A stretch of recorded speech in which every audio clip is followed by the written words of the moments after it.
Peak के समय में देश में एज हाई है 4,14,000 केसेस प्रति रोज के हिसाब से रिपोर्ट होने शुरू हुए थे। Continued efforts at field level, जिससे हमें in terms of containment, lockdown, restrictions as well as clinical management, तो हमने देखा कि हमारे केसेस घटते घटते करीब 17 मई में 2,81,000 तक पहुंच चुके थे, यानी कि 3 लाख से कम हुई डेली रिपोर्टिंग।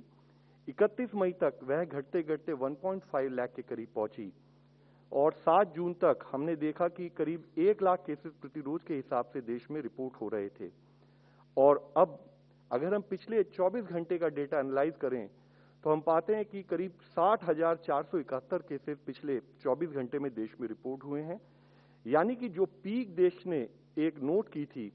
उसमें करीब 85% decline in terms of the daily cases getting reported. एक भय का वातावरण क्रिएट किया गया हुआ,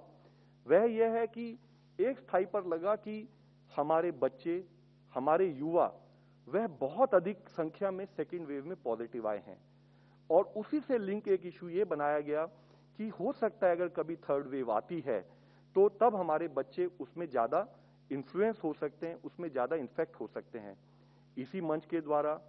तकनीकी स्थाई पर काफी डिटेल में इस विषय पर एक्सप्लेन किया गया है कि बच्चे इन्फेक्ट हो सकते हैं, लेकिन उनका जो सीवियरिटी है वह कम रहती है। लेकिन क्योंकि बच्चे अवेलेबल हैं as a susceptible population to be infected,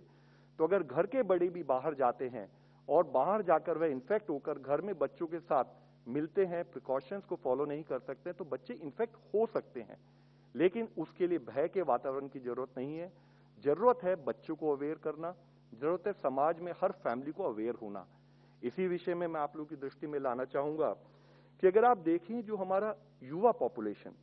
यानी 21 से 30 साल, 31 से 40 साल और 41 से 50 साल के जो हमारा युवा वर्ग है, तो अगर पिछले साल उसमें 21.21%, 21.23% and 17.3% in different age group में केसेस आए, तो उसी के समानांतर हमने देखा है कि इस बार की वेव में भी 22.49%, 22.7% एंड 17.26%, यानी कि उसी अनुपात में इन्फेक्शन उस पर्टिकुलर एज ग्रुप में नोट किया गया। इसी तरीके से अगर हम चाइल्ड ग्रुप को नोट करें तो जैसे 1 से 10 साल में पिछले साल करीब 3.28% केसेस में इन्फेक्शन पाया गया, उसी के अनुपात में सेकेंड वेव में 3.05% पाया गया। साथ ही 11 से 20 वर्ग में अगर हम देखें कि 8.03% लोग इन्फेक्ट हुए, तो उसी के प्रोपोर्शन में 8.57% पॉपुलेशन इस पर्टिकुलर एज ग्रुप की सेकेंड वेव में भी इन्फेक्ट हुई। हम आपके द्वारा यह विनती करना चाहते हैं, हमें सतर्क रहना है, हमें हर एज ग्रुप के लिए सतर्क रहना है। सब्सक्राइब बटन पे क्लिक करिए ऐसी ताज़ा जानकारियों के लिए।